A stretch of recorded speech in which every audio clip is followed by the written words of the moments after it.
カリエでマチンクエパの伝説。当然のことながら、セニョール・カリエでマチンクエパに名を与えたこの一件は、町中の口を一つ残らず噂で賑わせるほどの醜聞を巻き起こしました。みんなはもちろん若き令嬢を非難いたしました。たとえあれほどの莫大な富を得るために行ったとはいえ、こんな大それた無作法を公然と犯したのですから。けれども、より大きな非難は叔父であるマルケスにあると主張するものもありました。令嬢にどれほど罰がふさわしいにせよ、その遺産相続をたくも機械で非常識な条件に宝しめた。中には最大の非難は福王にあると申す者すらおりました。王宮のすぐ目の前、プラサマヨールで行われる予定のあった、そして実際に行われた無作法を福王が禁じなかったのですから。私から申し上げれば、セニョール、若き令嬢こそ誰よりも非難に値すると思います。彼女は事の選択を自由に行えたのですから。礼節よりも富を選んだ。もちろん選ぶ前から知られていたことではございますが、ということが彼女が悪い心を持っていることをはっきり明かし立てたのでございます。あの若き令嬢が成したことを禁じなかった福王はドゥケ・デ・リナレスでいらっしゃいまして、ご存知の通り、セニョール、その行為の任に就かれたのは1714年のことでございますから、今お話し申し上げるこの奇怪な出来事が起きたのは2世紀近く前のことだとお分かりいただけましょう。その時代、それ以後ずっとカリエデ・ラ・マチンクエパトンボ帰りの通りと呼ばれることになる通りに、大層富裕で高貴なスペイン人の紳士が住んでおりました。お名前はドンメンド・キロガ・イサオレス。爵位はマルケス・デル・パリエ・サラドでいらっしゃいました。最初は富裕でも高貴でもなく、血筋すらも立派ではございませんでした。目のない父から生まれ、目のない母から生まれたお方で、若き頃には平野水夫としてスペインを離れ、海の上に運命を求めに出たのでございます。海の上で何をしていたかは後年にあって彼の歯が舌を語らせなかった事柄でございました。けれども広く知られていたのは、彼と彼の船は表向きはアフリカから植民地へ奴隷を運ぶ立派な商売に従事しているように見えたものの、実際の号はコルセール刺略戦で、その殺人と海賊行為こそ彼の莫大な財の礎石となったということでございます。そういった芳しくない仕方で船一杯分の富を蓄え、そういう忙しい暮らしが嫌気のさす年齢に達した彼はメキシコへとやってきました。当地に着くと、その船一杯分の金でバリエ・サラド塩の谷を買い取り、そこに大規模な塩田を立ち上げ、政府の中で自分の役に立ちそうなものの手のひらに油を塗ることをよく心得ていたお方でしたから、そこから夢にも想像しえないほどの黄金を作り出したのでございます。それゆえ確実に知られていたところでは、彼は正確に350万ドルの財産を持っていたとのこと。これはですな、セニョール、夏の日の長い1ヶ月をかけても100人で数えきれぬほどの巨額でございます。そして100万ドル単位の財から彼が王に華々しい贈り物をしたものですから、王は単純な公平の精神から彼を報いねばならず、そうして王は彼をマルケスにし、それ以後彼はマルケス・デル・パリエ・サラドとなったのでございます。それゆえ大層富裕でマルケスの位にあったので、若き日の海上殺人や莫大な財の礎石となった海上強盗のことどもは彼の歯が舌を語らせぬ最たる事柄となり、彼は華々しい暮らしを送り、それが大いに醜聞を引き起こしたものの、世間に重んぜられ尊敬され、事前のおかげで貧しき者すべてに愛されておったのでございます。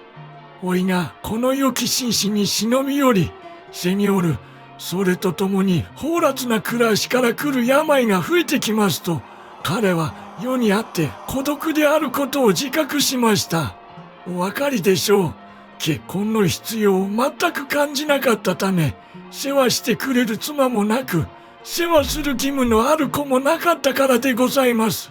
それゆえ、折しもステインの兄が亡くなり、娘を残して行かれたので、彼は亡き兄の娘をステインから呼び寄せ、その高奢な家政の差配に据え、自身の病をその看護に委ねたのでございます。そして、自身の世話の見返りに、彼は莫大な富で買える限りのあらゆる贅沢と神を彼女に積み込んだのです。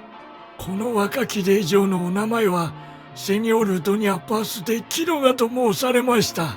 同面度の寛大さによって、とりわけ彼女は貧困のどん底からその地位に引き上げられたがゆえに、彼女の収まった地位は彼女の心にぴったりとかなったものでございました。ドニャ・パスは大変な美貌の持ち主で、叔父が惜しみなく与える上等な衣と豪奢な宝石が、その美貌によく似合っておりました。美貌、旅、そして叔父の爵位の正当な相続人たる公認された貴族としての地位、これらの組み合わせのおかげで、彼女は福王の宮廷で最も大いなるレディであると自覚し、率直に主張しておったのでございます。彼女は嫉妬深く恨み深い気質で、自尊心は厚く、極端に自己中心的で、誇りはあらゆる言葉を超越しておりました。町中の若者はみんな即座に彼女に恋をいたしました。そして最も尊い聖職者たちの敬意と、宮廷の最も高貴な貴族たちの忠誠まで勝ち得たのです。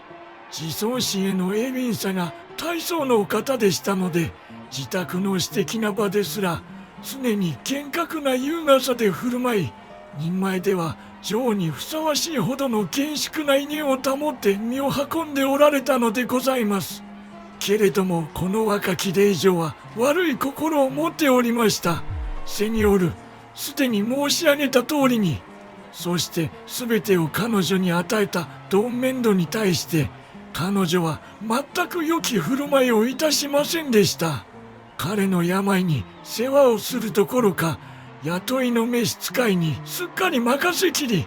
稀に病室を訪れる時には必ず香り袋を鼻にしっかり押し当て、香油や湿布の匂いが嫌でたまらないと告げておりました。そしてただの一度もいかなる折にも彼に優しい眼差しも優しい言葉も与えなかったのでございます。当然のことながら、ドンメントはドニャ・パスの自分への扱いがお気に召しませんでした。それゆえ彼は心の内で最後に彼女にその報いを払わせると決めたのでございます。そしてその通り、最後に報いを払わせたのです。彼がある日天井へ召され、みんなが彼の遺言を読みに集まった折、彼女が思い知ることになりました。ドニャ・パスは大いなる満足のうちに遺言の朗読を聞いておりました。セニョール、朗読が終末に至るまでは、というのも、ドンメントは終始彼女を、我が愛しきめ、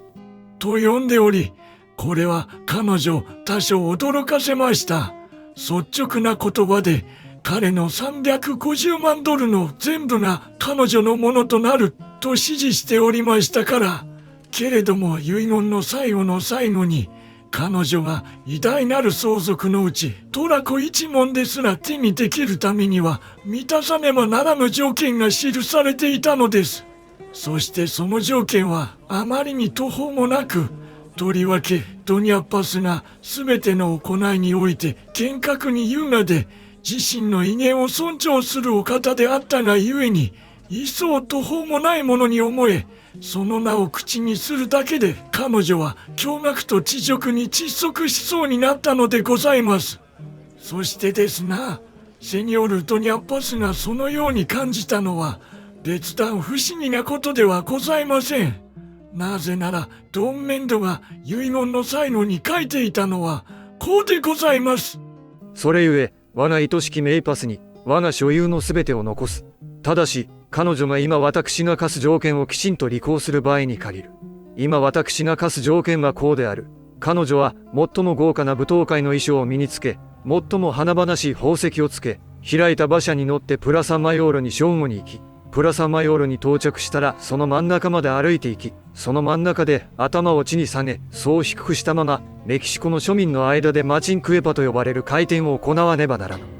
我が愛しきメイパスがこの条件を我が命の終わる日から6ヶ月以内にきちんと履行しない場合には、我が所有のすべては二等分し、その一方をヌエストラ・セニョラ・デイラ・メルセイ修道院、もう一方をサンフランシスコ市誘導員のものとし、我が所有について我が愛しきメイパスは何一つ受け取らぬというのが私の意志である。そして我が愛しきメイパスにこの条件を課すは、その地辱の苦さのうちにて、彼女の残忍さが我が死の戸つきを満たした苦さをいささかなりとも味わわせるためである。とですがな、セニョル、その最も誇り高く威厳ある若き令嬢が、自分の富がこの条件のもとでしか手に入らぬと知った折の状態をご想像くださいませ。そういう件において心を決めるなど、彼女には全く不可能でございました。一方では、相続を勝ち得るために要求されるのは一瞬のうちに済んでしまうこと。そうすればずっと無双を超える富を持ち、自身の権利でマルケサとなり、ヌエバ・エスパーニャ全土で最も偉大なるレディとなれると心の内で語る。他方では、まさに自身の偉大なる富と爵位ゆえに、こんな醜聞めいた行いに身を落とすことで一層嘲笑されるだろうこと。もしその行いに身を落とせば、生涯にわたってマルケサ・デ・ラ・マチンクエパと呼ばれることになると心の内で語る。そしてどうしてよいか、セニョール、彼女には全くわかりませんでした。時は流れに流れ、彼女が何もしないまま、メルセイ会の修道士もフランシスコ会の修道士も、いよいよ自分たちがドンメンドの莫大な財を分け合うのだと確信しつつ、教会の新しい祭壇や修道院の新しい便宜について楽しげに語りながら手をこすり合わせておったのでございます。そしてついにドンメンドが心を決めるためにドニャパスに与えた6ヶ月の最後の日が来たのでございます。その日の朝の刻が一刻また一刻と過ぎゆく中、ドニャパスの姿はガイドとプラサマヨールを埋めた群衆には見えませんでした。メルセイ会もフランシスコ会も皆顔をほころばせておりました。もはや確実にドンメンドの100万単位のドルが自分たちのものになるのだと信じきって、そしてですな、セニョール王宮の時計が11時半を打ったまさにその折、ドンメンドの家の大扉が開かれ、扉の内から開いた馬車が出てまいりました。馬車にはドニャパスが最も豪華な舞踏会の衣装に身を包み、最も華々しい宝石をつけて座っておりました。死人のように青ざめたドニャパスはガイドの群衆を抜け、プラサマヨールの群衆の中へと馬車を進めました。それから群衆が彼女のために道を開ける中、彼女はその真ん中まで歩いてまいりました。そこには召使いたちが豪華な絨毯を敷いておりました。そして王宮の時計が12時を打つと、ドンメンドの条件をきっかりと履行するべく、ドニャパスは頭を地に下げ、そう低くしたまま、メキシコの庶民の間で、マチンクエパ